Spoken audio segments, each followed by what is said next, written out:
everybody. It's a Monday Night Therapy episode on Tuesday because yesterday was Christmas time. That's about as enthused as I've been in like 3 days. That was more energy than I expected out of you. Holy moly. I have been laying around for like 3 days eating more sugar than I've eaten in the last 6 months. And it's not a good thing. I don't think the whole, cookies. I pretended I was Santa Claus. I did dress up as Santa Claus in my Santa Claus outfit for Christmas. And I ate all the cookies and I ate all those little round things, that look like a tube that are sugary. And then Heidi always makes these little like pretzels smashed with chocolate. I ate like 368 of those. And then oh, Jesus. I've done pretty good as far as the sugar. I mean, there's been plenty of it around, but yesterday, I guess maybe I went off the wagon a little bit. And of course, I have my mom's peanut brittle, and she always gives us kind of like a big square container of that to take home with us. So there's my heavy dose of sugar. But overall, not as much as some holidays, I guess, as far as the sugar content. So we have a lot more people on than I expected because, well, honestly, it just feels dead around my house. I mean, but that's because like Saturday evening, we went out to a nice restaurant and it was, all the restaurants are loud as hell today. And, me with the brain issue, all the cognitive stuff coming in, I almost passed out during this. I just held my shit together long enough to make it through it. There it was exciting. The church was loud, a lot of music. And then my family is loud like me. Can you believe that? Is that shocking to anybody? It shouldn't be. And then Christmas Day, nobody was in the house because all the kids had their Christmases with other families. So we would like a lot of comments from you people. Comments about this. We're at the end of another year. Christmas is behind us. The New Year's Day is in front of us just a bit. And we have come to the end of 2023. You know what I find shocking about that, Todd? What? You finished another year of your life? Yeah, for me. I mean, yeah. Every day's a blessing. That's what you're supposed to say. But, I'm sure that years ago, were we in the midst of all that 80s nuclear apocalyptic music? I looked around at one point and went, wow, someday it's going to be 2025. The world isn't going to even exist by then. And here we are. It's almost 2024. The world's still existing. Pretty much the same stuff, except the music probably isn't as good with the post-apocalyptic nuclear horrors that we had in the 80s, with the Fix, and 99 Luft balloons and all the, you know what I'm talking about. Yeah, I'm with you. Fishbones, Party at Ground Zero, things like that. But don't you, speaking of music though, do you ever just sit back this time of year and just listen to Christmas music? And we found Lincoln's Christmas station when we were driving down there yesterday. And it seemed like, the roads were a little bit tricky, white Christmas and all. You haven't had snow for ages, and we had snow on Christmas morning down here. But, man, they were playing good Christmas music, and it kind of got you all pumped up and in the mood.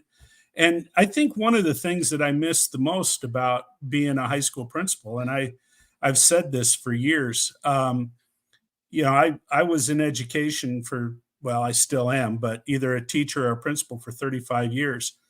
But I always looked forward to, and I needed that Christmas concert because that is what got me, kind of over the top. And once I could go to that Christmas concert and listen to those kids sing and, seeing the extended families there, that always got me in the mood. So that is something I miss. So I it is kind of strange for me right now, but man, I love listening to Christmas tunes.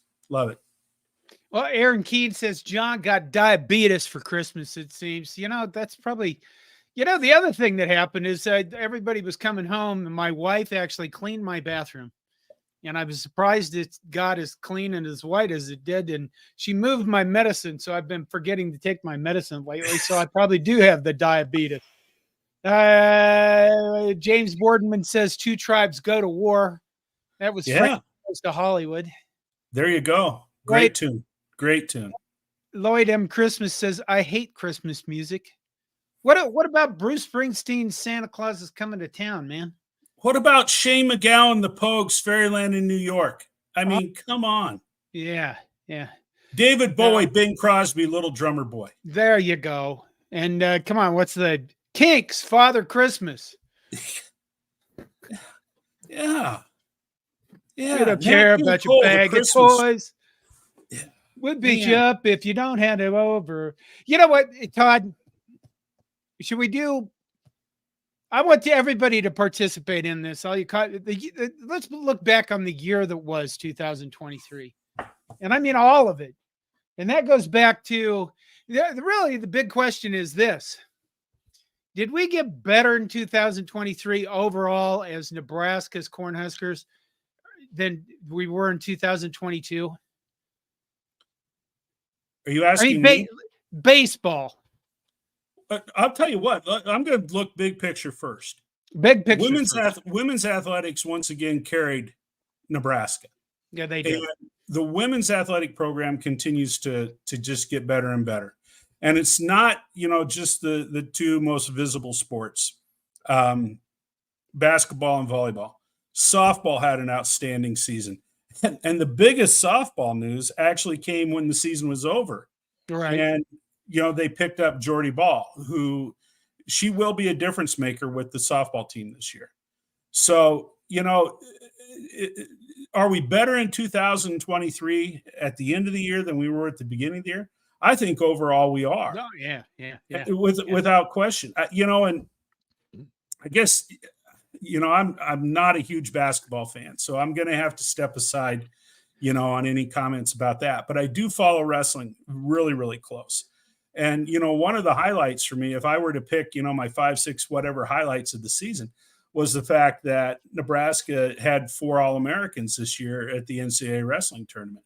And with the exception of Mikey Labriola, who got second, right. The other 3 are back.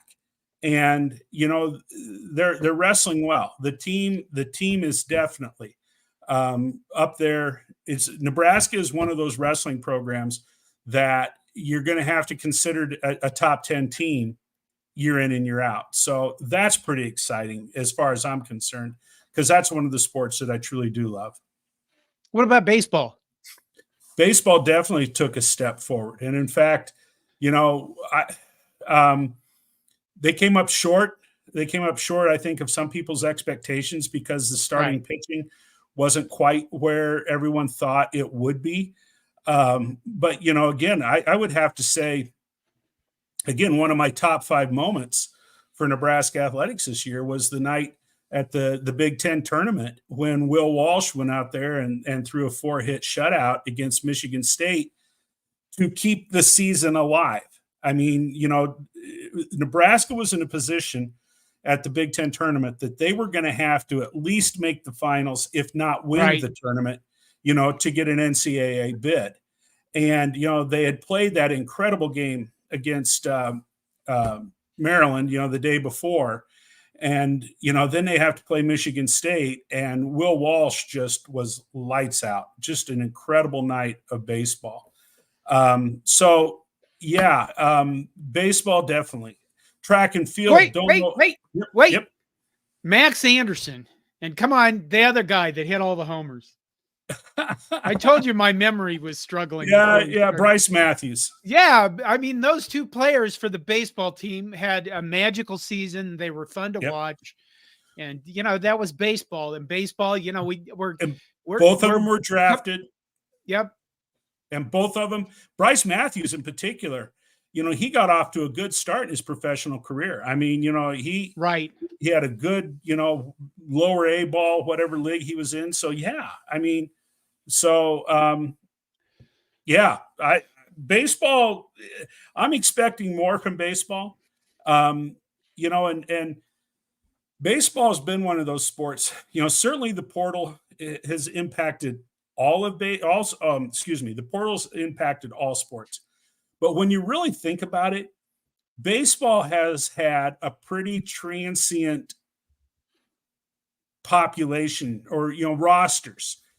Rosters in baseball turn over faster than anybody, and they have for years, because of the junior college transfers and because of the way that it's set up, where these guys come for maybe a couple of years and then they go into the draft. So they're going to turn the lineup over again this year. There's 20 plus players, new players on that baseball team. So looking forward to that. But yeah, I really enjoyed the baseball season. Softball, we talked about that. And then we go into, you were going to mention track and field. They're Nebraska, and so they're a team that has to be reckoned with. They don't compete at the very top level when they get to the NCAA track and field meet, but they've won Big Ten championships, and it's kind of become the home for throwers and jumpers, and right. So that's kind of how you make your name. And what I'm curious about with track and field going forward is the number of sprinters that Matt Rule is bringing into the football program that allegedly are going to also compete in track and field. So, if Nebraska can add another dimension to that program, I think that they could be pretty fair going forward. We had the one young woman who was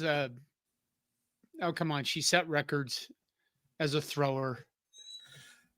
We had two that were pretty doggone good, and you're right.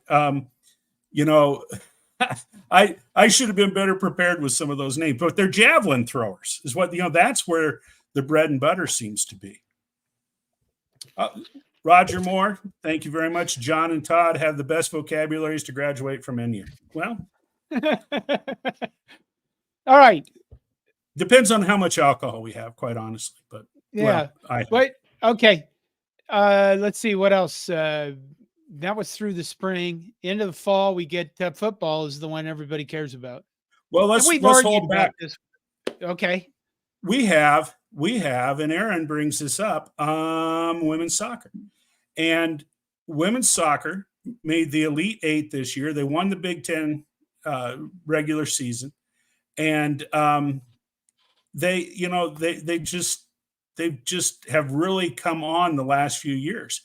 And don't forget that John Walker has been at Nebraska as the head soccer coach for quite a few years. He's a Canadian, and he's been down here for a number of years. And back in the Big 12 days, Nebraska was one of the better soccer programs in that conference. It's taken them a while to bring their game to a level to compete, with the Big Ten schools. But, we had a gal who was player of the year.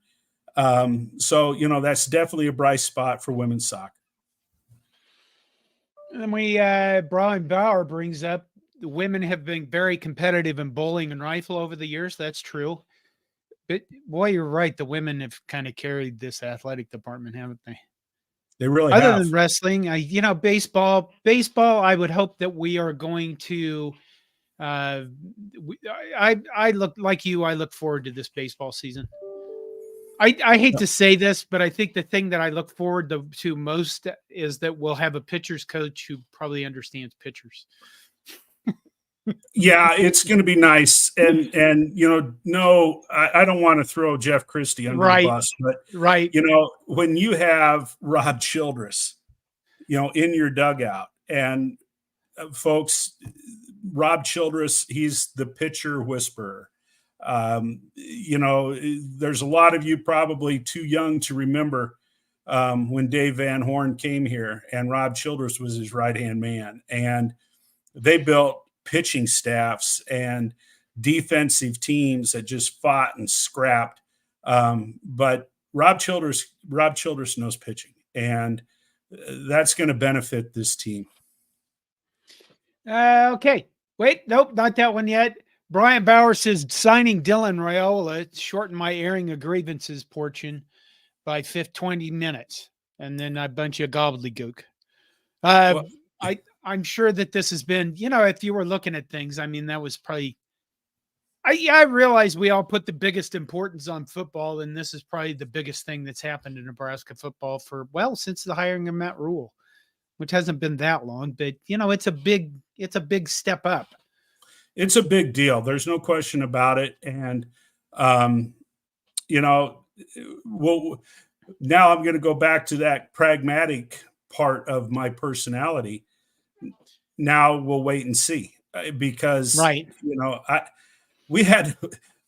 we did talk Nebraska football, and we did talk Dylan Raiola when my family was together. And, sitting around the table was my brother, and I had two nephews that were both college athletes. And then my niece's husband, who played football at Kansas State not that many years ago. And, my opinion is I'm not going to put a whole lot of trust and faith in a freshman. And I don't care how many stars he has. I'd much rather see somebody that's got a little bit of experience there. But we're gonna ride the Dylan Raiola horse, I think, and away we go. So you're gonna have that attitude until the first game when he goes out and throws 400 yards and 8 touchdowns. Yeah, and then I'll be there and say, "I told you so," when in game 3 he can't hit the broadside of the barn. Oh, what? Jeez. Lloyd M. Christmas says, fun fact, Todd looks good in a flat bill hat. And that goes with this. Lloyd M. Christmas also asked, John and Todd, what was your favorite gift you guys got from Christmas? Did you get that hat for Christmas? I got this hat for Christmas, and I got my Oakland A's hat that I wore a couple of weeks ago. That was a Christmas present. We had Christmas early with part of the family. But, Linda Wilkins was giving me crap a couple of weeks ago about the whole flat brim thing. I'm not a flat brim guy. I just am kind of meticulous about how I bend my hats, and I've got to put a lot of attention and focus on that. And I just haven't been in that frame of mind yet. But, the kind of flat brim thing, I don't know. I'm too damn old to wear a flat brim, and my hair's too short. Anything else you get for Christmas? Yeah. What else did I get for Christmas? I got a new book because I had it before, and I loaned it to someone, and I forgot who I loaned it to, and so I never got it back. And so a family member got me this book called Been Dead, Never Been to Paris, and written by a friend of mine. So I did get that. So I have that back in my collection now. Good for you. I got some beer. I got a case of Shiner Cheer, which is my favorite beer, that seasonal beer. Got it, holiday cheer right here, Shiner beer. And got some Nebraska craft beer. And boy, it makes it sound like I'm really an alcoholic.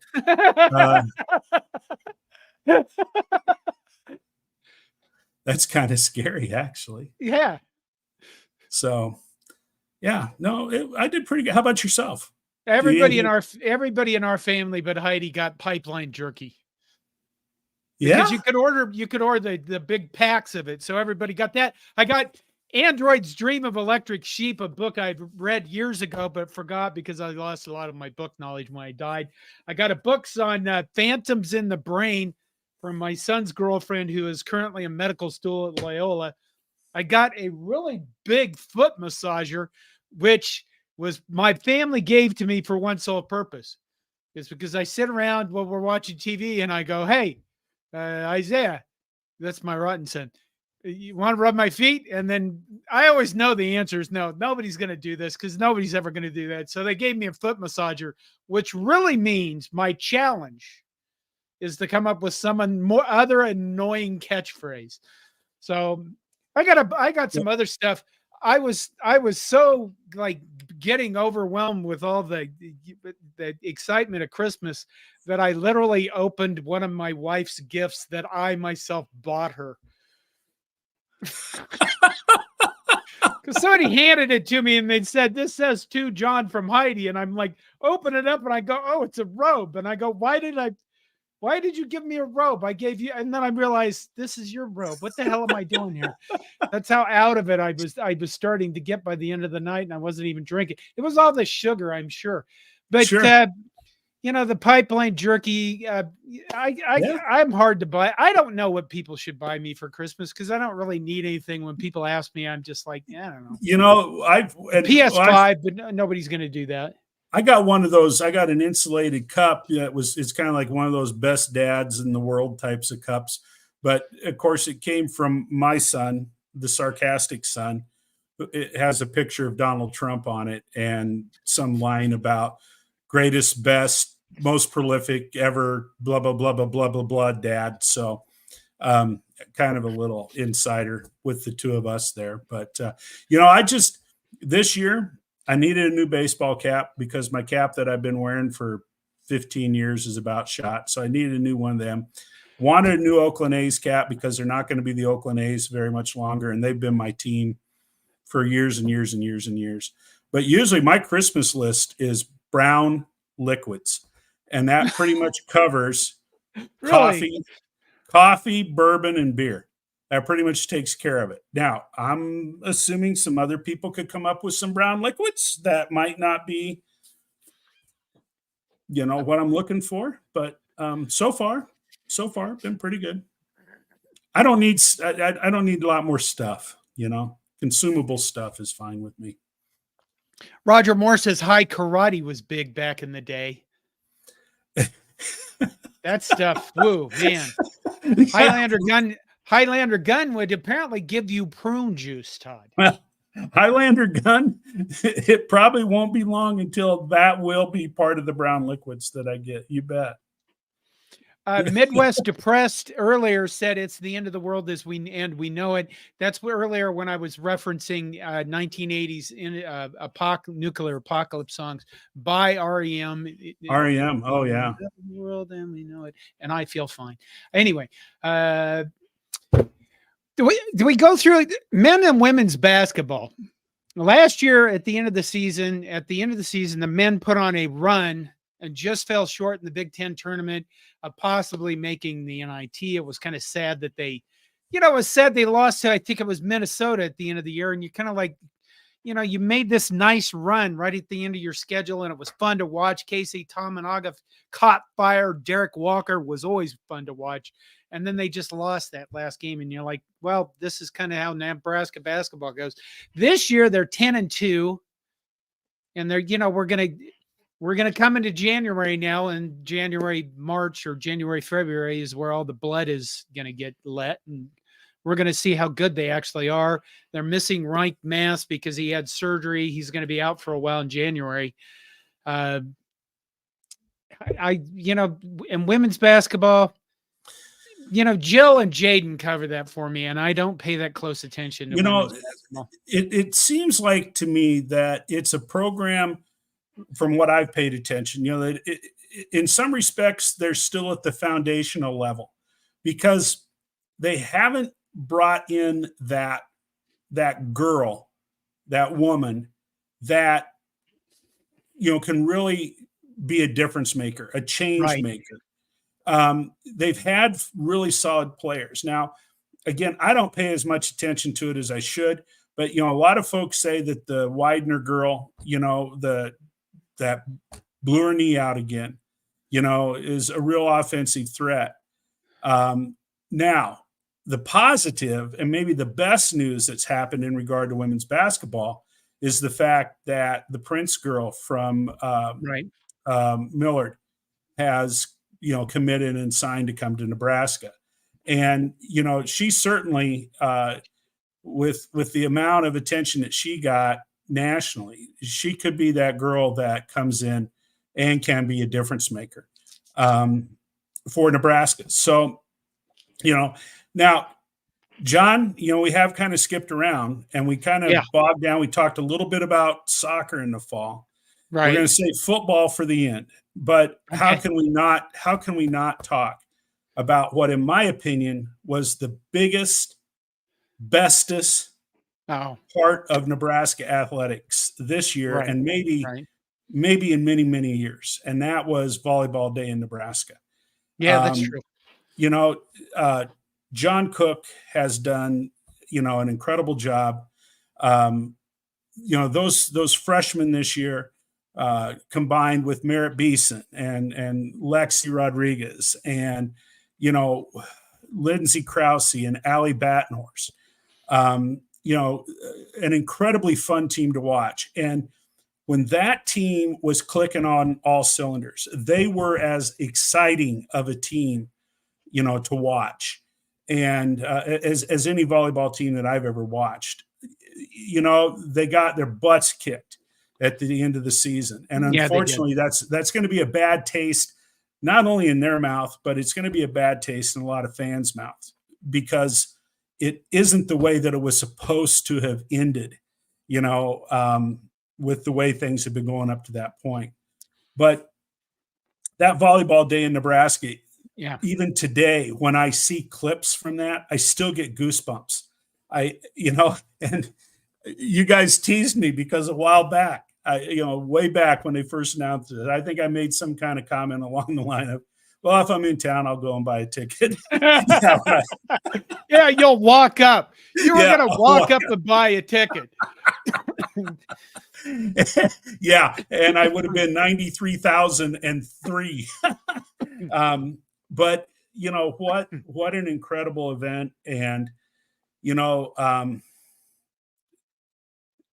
it's not only that, but the media attention nationally that's been given to that sport, and in large part, it is because of Nebraska. It is because Nebraska has gotten behind a sport that people in this state just love, and the rest of the world, the rest of the country, has kind of caught that bug, if you will.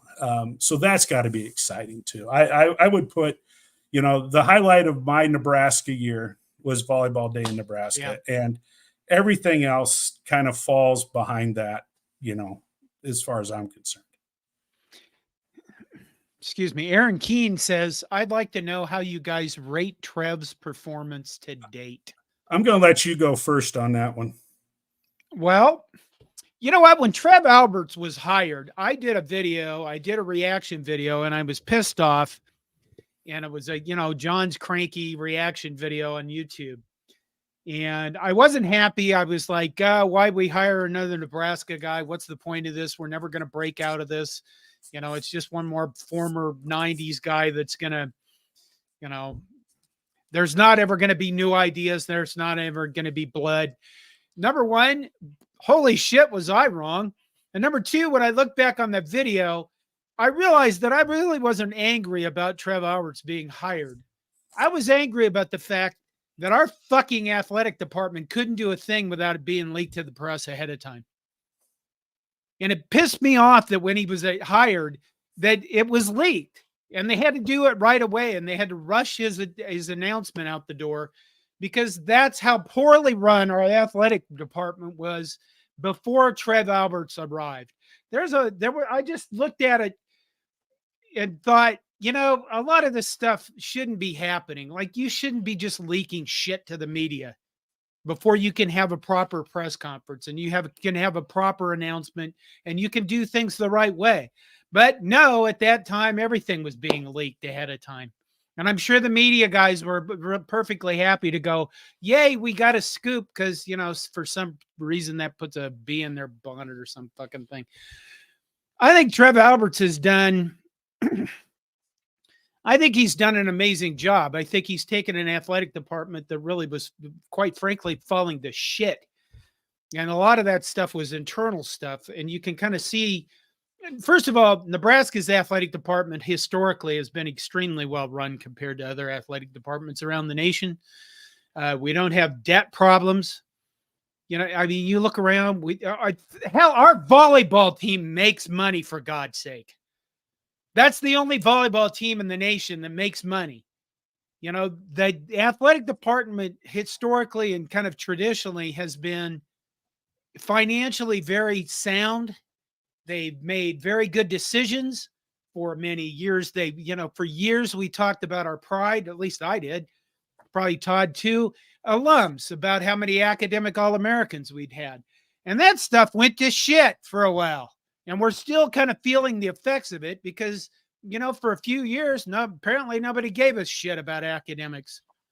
Because when you looked at who got into a bowl game today and who won their bowl game, and I realized we can make fun of Minnesota for winning their bowl game and still having a losing record. But if there's one thing you're getting from watching all these, quite frankly, minor bowl games is our program got so fucking bad, we couldn't even make a shitty bowl game.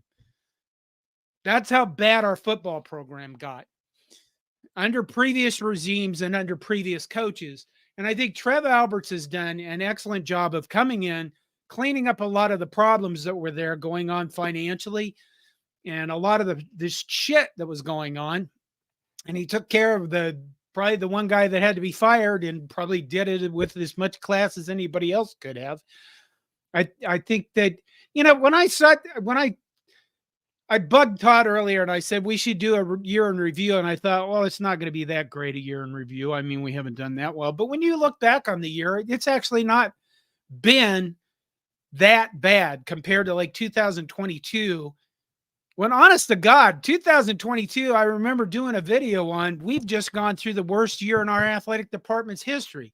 Our baseball team didn't even make the Big Ten tournament. The basketball team couldn't win a game. The football team was lost. And all of that stuff now, you know what? Now we can all look forward to, I think, across the board and look at our teams from football to bowling, from women's track to whatever it is, and kind of look at them and go, none of this really sucks. None of them are in really shitty, horrible positions. So I think Trev Alberts has done an A+ job. He got a big raise. He deserves it. We're going to see what this whole stadium renovation thing, I think, is a enormous project that, we could argue about, and we probably will in another show, not this one. But I think Trev Alberts has done about as good a job as anybody possibly could coming into Nebraska and cleaning up the shit show that was happening before him. That's my take on it, Todd. Well, I'm going to qualify this up front. I'm going to qualify this up front because I always feel a need to do it. I am not a Trev Alberts fan. I don't like him, and I'm not going to go back into all of the reasons for that. It's just a couple simple words: UNO wrestling. That being said, I always appreciate when people do a good job, and just because you don't like someone doesn't mean you can't respect them. And I respect the hell out of what he's done. He has done more for Nebraska athletics than any AD that we've had since Bill Byrne. All right. And he's done it in a very short period of time. I don't know if I can articulate exactly what I want to say as well as I want to, but what Trev Alberts has done is two things. He's basically said to Nebraska fans, state, community, he has said to Husker Nation, if you want to compete, then it's time to get serious, and this is what it's going to take to compete. He's expressed vision, and he apparently has enough respect in a short period of time among his peers that there are other people that kind of buy into his vision and agree with that vision. He's willing to make some hard decisions, but in essence, in my mind, what he has said to Nebraska is quit living in the past. Right. We are the world's greatest living in the past people. We are very quick to throw out to Iowa fans, Minnesota fans, Wisconsin fans, 5 natties, 5. Well, we haven't won one of them in 20 years. Right. We love to bask in our former glory. But folks, if we are going to, and when I say we, if the University of Nebraska Cornhuskers are going to be a competitive college athletic program going forward in the future, we got to get our heads out of the past and we've got to start moving forward with the future, towards the future. And Trev Alberts is making it pretty damn clear what that's going to take. Trev Alberts is the first AD that I have heard that has had the balls to say, this whole stuff about conferences ain't going to be around forever. Right. It might be for sports other than football. But I've been saying this for a number of years. You're going to get to a super conference. It's not going to be 64 teams. It's going to be a different world. And Trev Alberts is saying to Nebraskans, are you willing to make the sacrifices? Are you willing to pony up to make that possible? And it's going to take dollars. And it's going to take stadium renovation. And it's going to take those people who sit in the south end zone sacrificing for a couple of seasons. We had a question earlier, is that building renovation or stadium renovation going to be a 2-year project? I think it is. I think they're saying it is a 2-year project. Yeah. 2 seasons. Realistically. And going along with that, then you have the issue of continuing to generate revenue without pricing people out of attending games with 15,000 fewer seats. This is 3-dimensional chess that's being played. And Trev Alberts, I think, I have tremendous respect for the job that he's done. And he has not said anything about cuts and cutting back. He has not said any of that. And I hope he doesn't. Fred Sacco says Trev was cowardly for what he did at U. He is the right guy for the job at Nebraska. You still don't trust him. I think there's a lot of people that feel that way. I do. That's me, Fred. Paul Dallin says all y'all need to get over UNO. He made that athletic department better, and he's making UNL better. Did I do the all y'all right? You did. Yes, I did. Let's see. Oh, come on. Fred Sacco comes back with none of this really sucks. There's the next shirt. Well, maybe if Monica's online, we'll see what she can come up with. I've had this one marked. I'm going to throw. Okay. Oh, I went. Go ahead. No, you go. Let's talk about this, and I'll get the next. Okay. One. Joel Tilson says, "What is the status of the Memorial Stadium upgrade?" I do not know. I don't think much has been said much about it. Not a whole lot's been said recently, but I don't have any reason to believe that they aren't going forward as planned. I think the thing is, I did that video the other day about has nil in the transfer portal ruined college football, and I talked about the things ahead that college athletics is going to be facing, and those, there's 3 things. There's the NCAA is probably going to be sued out of existence. Athletes are probably going to be ruled to be employees. And number 3 is the enrollment cliff that's going to hit college and universities if it hasn't already. And those are 3 major issues that are going to affect college sports. And people are going to be saying, why would we put in all this Memorial Stadium renovation when it's clear that we're going to have to cut budget at the University of Nebraska academics? And I think the answer to that is this.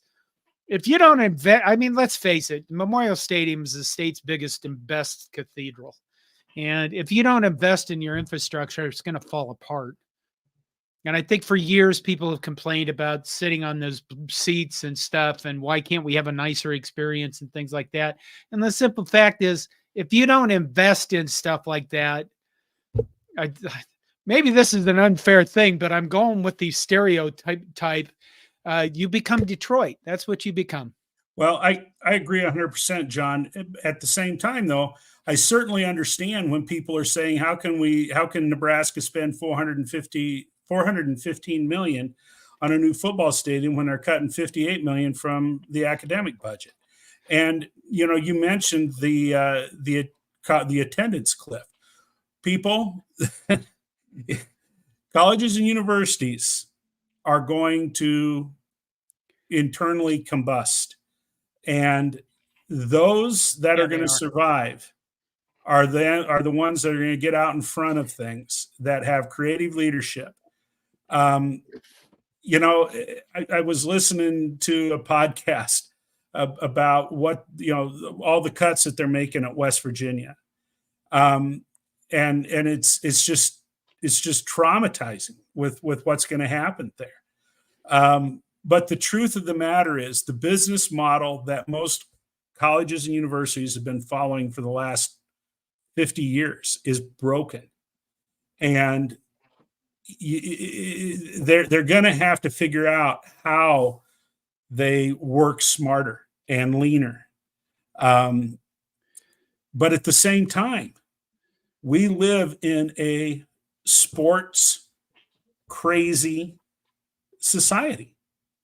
And, this might sound stupid, but I never went to a board meeting, or I never went to a public meeting where people were upset about reducing teachers. But I sat in a very, very packed library and moved into an auditorium when we were talking about cutting sports. Right. So it is a heck of a lot easier said than done. And I understand that there's a lot of people, saying, where's our priorities? Well, your priorities, you want to know where priorities are? It's where people are putting their money. Those are the priorities. I think of honestly, when I got ranty about Nebraska's athletic department being well run and being fiscally responsible, I think that will be a huge boon to Nebraska in the future with this enrollment cliff coming, because you have a lot of athletic departments across the nation that charge their students fees, and they take money from their university's academic side to feed into their athletics. Nebraska does not have a problem. And you can say that the priorities fucked up, but I'll tell you this, that means that in the future, Nebraska's athletics won't be dragging the academic side down. True. And that's a big positive for our athletic department, based on what's coming in the future with this enrollment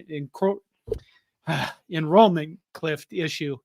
And it's probably not anything you're going to hear about from other sports people, because, well, it's not a sports issue per se. And quite frankly, they don't have the background that Todd and I do, where I've worked with universities all over the place, and Todd has been in education. So we're special. That's what I'm saying. We're special, Todd. Well, Aaron says, and we'll shift to this. Aaron says, John Cook deserves a statue. What a legend. I agree with that, but only after they christened the JON'S statue. Yeah. We've got to have that Jordan's statue outside Devaney. Jordan Burroughs, Jordan Larson. That one's got to be built first, and then we'll take care of the John Cook statue.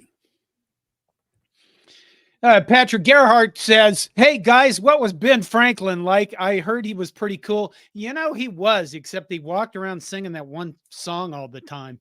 Do you know who the fuck I am? Oh, who the fuck I am? Benjamin fucking Franklin. I wish the guy would have brushed his damn teeth. I couldn't stand being close to him. That was a problem. But boy, he have a lot of women all over the place all the time. Yeah, it's amazing. I guess, I don't know. I don't know what Ben had that I didn't have. Fred Sacco says, cuts at West Virginia, how many teeth will be left? Same amount as Dion's toes? Wow. Shots fired. James Boardman says, Trev talked Solich into coming back, and me coming back next month. And, that's a good thing. Everybody, we all talked about the Frank Solich thing. I mean, people were like, he was done wrong and done dirty and just needs to be forgiven and things. And that happened. And, that's probably not a big feather to a lot of people, but it is to some. I think it was huge. I think it was huge. Yeah. I was going somewhere. Roger Moore asked, do we beat Colorado next year? Yes. Listen, number one, I think we are, you look at the number of players we brought in through the transfer portal, through the recruiting class, the number of players that stayed. I believe that, Matt Rule and Trev Alberts' theory of development is going to be, I think it's going to prove out. Do I think it's going to be proven out where we're going to be in the college football playoff every year and win the national title? I don't know. That's a big get from where we are, the shittiest program in Power 5 to get there. But I think that if you take a juxtaposition between being Matt Rule and being Deion Sanders, I'm 100% Matt Rule.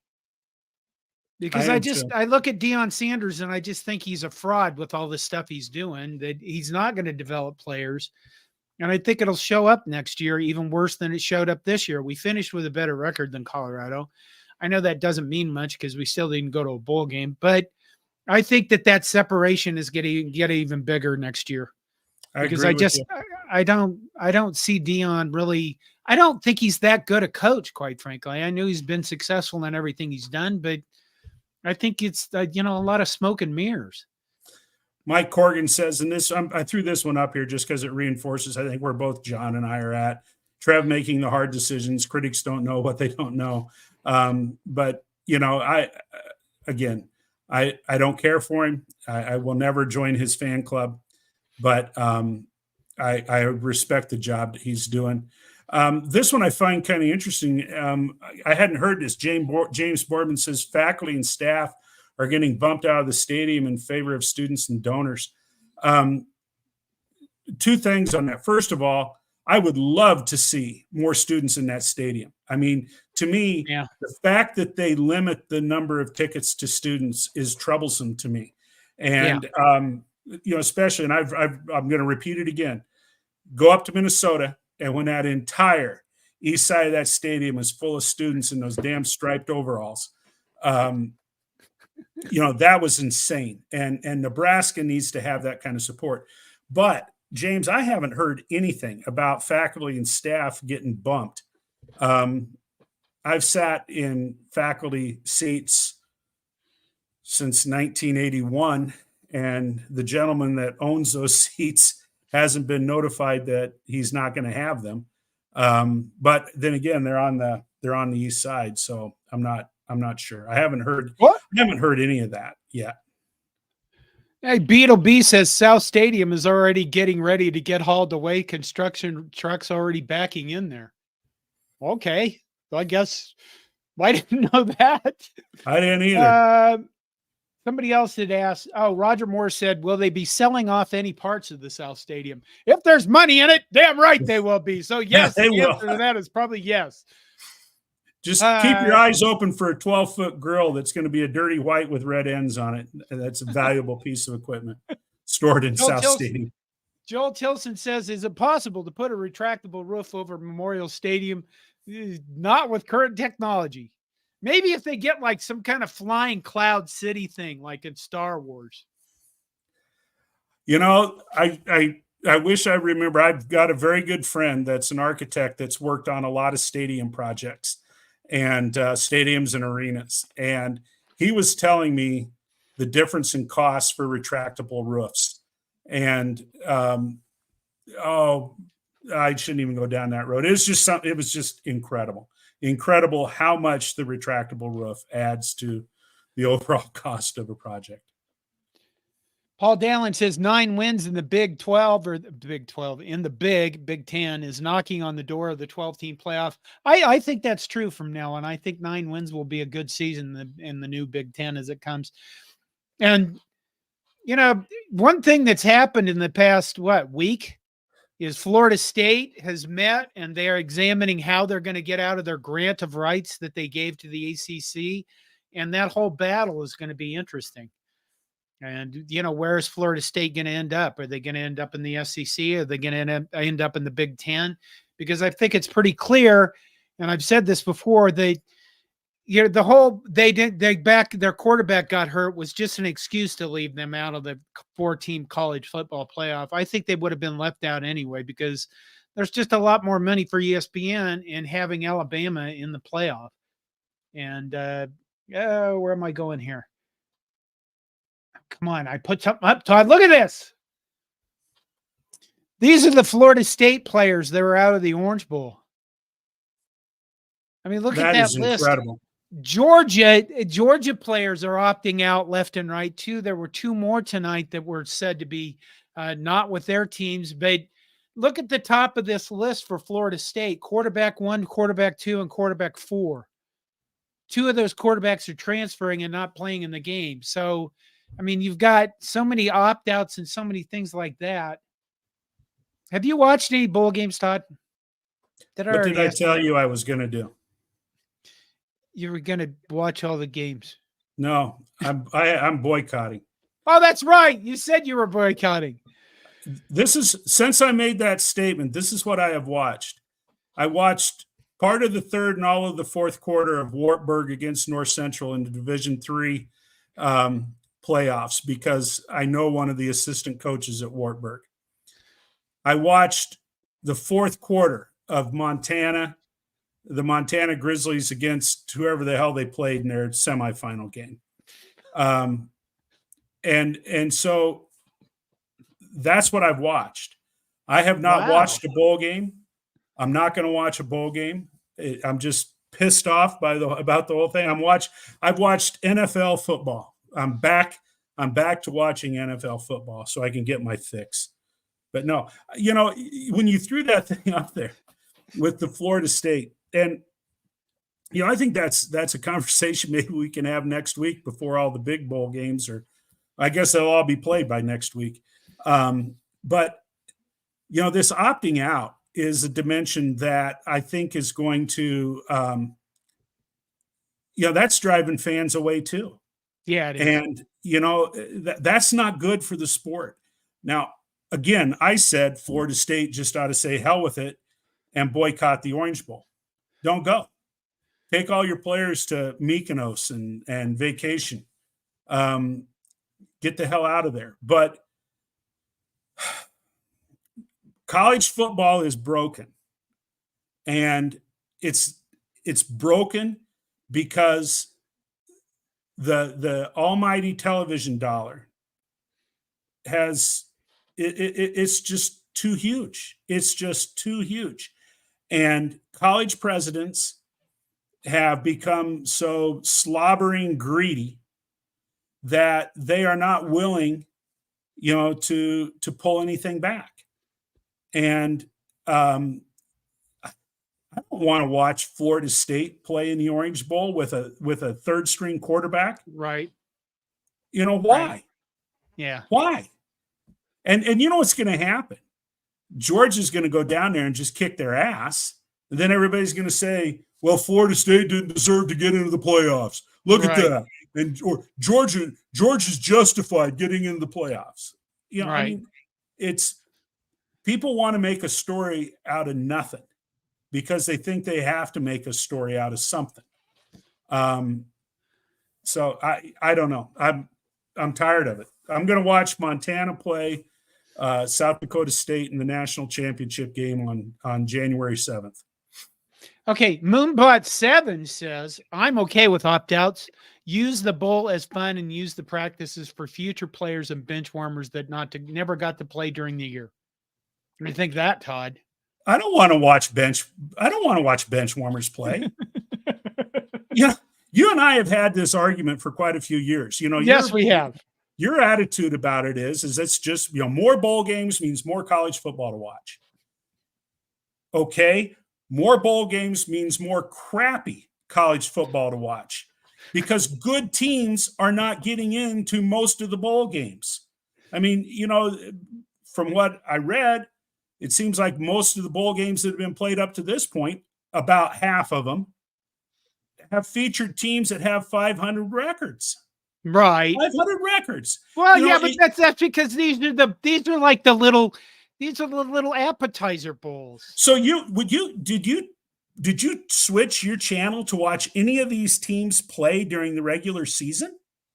Did you choose to watch Kent State play Weber State? I watched Northwestern, Todd, and Northwestern won their bowl game.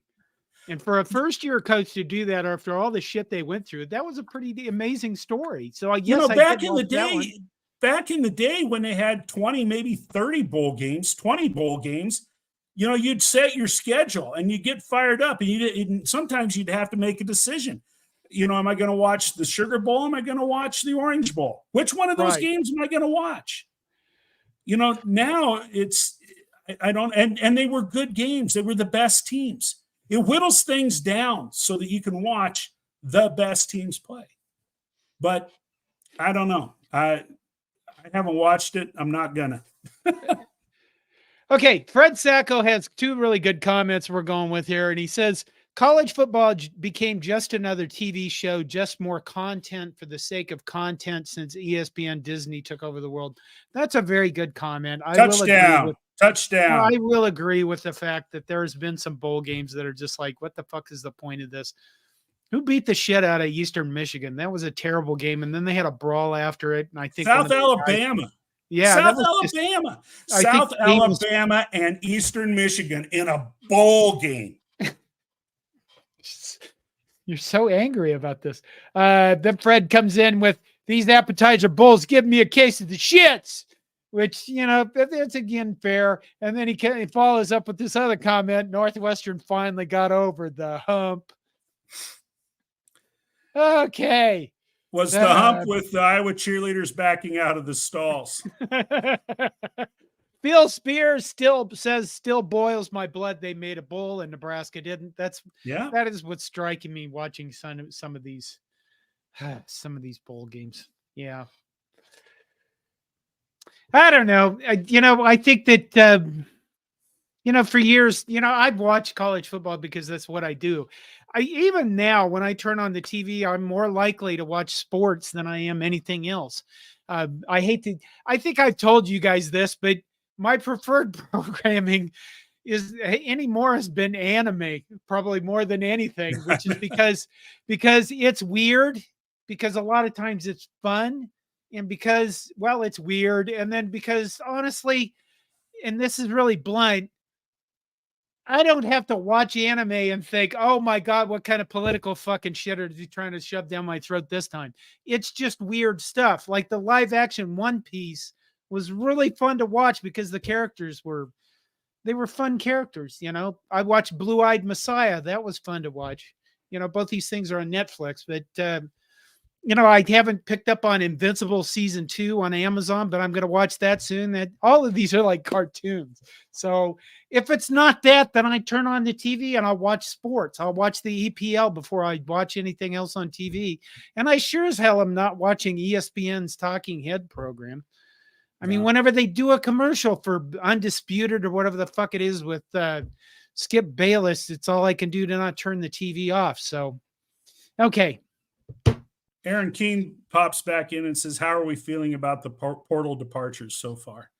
Are you disappointed, John, in any of the players that have announced that they're leaving? Not the guys that are declaring for the draft, like, right? What the hell? I'm declaring for the draft. Oh, geez. I think I am declaring my career at Nebraska is over. I think the only one that I was really disappointed in was Marcus Washington, and I think that's probably clear because he lost his appeal. But I would have liked to see Marcus Washington come back for, one experienced receiver to come back and help the younger guys get experience with what it's like to play Division I football. And and see him one more time in a Nebraska uniform with maybe a quarterback that could actually throw the ball to him. That'd be different. I have to say that I'm disappointed that Chubba Purdy's leaving. Yeah. But I don't blame him at all, and I am not surprised. In fact, I thought he was gone anyway. I thought the only way that maybe he would stick around is if as soon as they went out to bring in Dylan Raiola, that was the day in my mind that it was over for Chubba Purdy. Right. Chubba Purdy might have hung around if they brought in a guy for a one and done, maybe. But, Chubba wants a chance to play, and I don't blame him at all. And sometimes it's time for a new start. But boy, I wish he was going to be here, because again, I'm awful nervous about a freshman quarterback taking the first snaps of the season. That just scares me. Joel Tilson says Minnesota won their bowl game today, which they did. They beat Bowling Green. I think it was like 30-24. But Cole Kramer from Minnesota got his only start of his career, his first and last start. And if you watch the game, you know that he's going to marry a very gorgeous young woman, because they showed her so many times during the game that the ESPN crew guys were infatuated with her. And I was disappointed that after the game, they just didn't come down on the field and get married right there during the bowl celebration, have the head official say, do the ceremony, and start a new tradition at the Detroit Quick Lane Bowl of getting married right after your win. Did Minnesota get beat by Bowling Green earlier in the season? No, they got 2 years ago. They had, I think it was 2021. Oh, okay. It was one of the worst losses by point spread in football history. They were supposed to beat Bowling Green. I think it was like by 36 points, and they lost to them. And then that's where my on the field rant went viral, because I thought the Minnesota that lost to Bowling Green would show up and play us, and we lost to Minnesota. And that's really why I got pissed off, is because I remember watching them against Bowling Green and they beat us. And I thought, what the fuck? These people lost to Bowling Green and then they kicked our ass. The hell? Anyway, I probably will be, we're getting into the better bowls, and I probably will watch some of the bowl games. I want to see what happens with Florida State. I'm going to go back real quick. I know we're over our hour. I'm going to go back real quick to this overlay. Okay, defensive end, defensive tackle. I think the key here is most of the players that have opted out for, for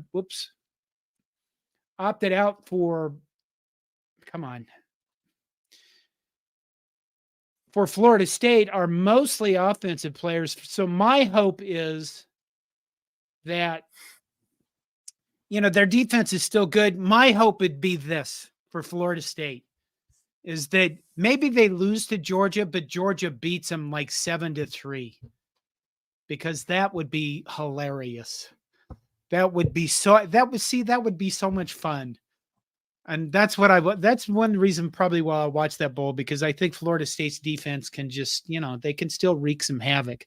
Okay.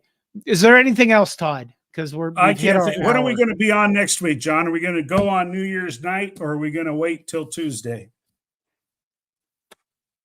I don't know. What do you do for New Year's night? I usually watch bowl games. Well, maybe we'll go on. We'll figure it out.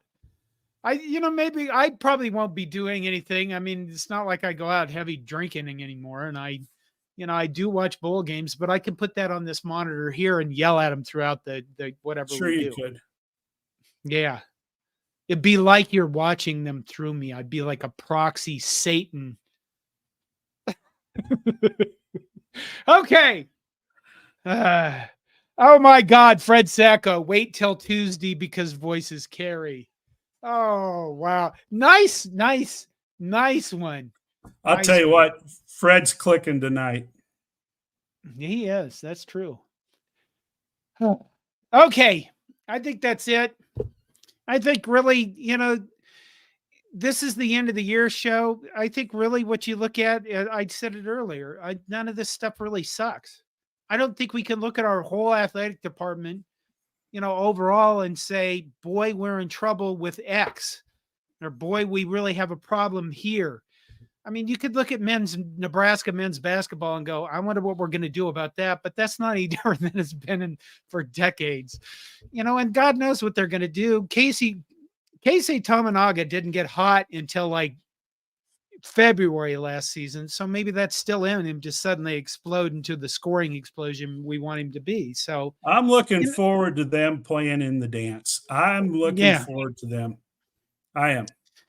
And I think everybody would agree that well, there's always naysayers and haters. I think everybody would agree, except those people, that Matt Rule's got the football program heading in the right direction.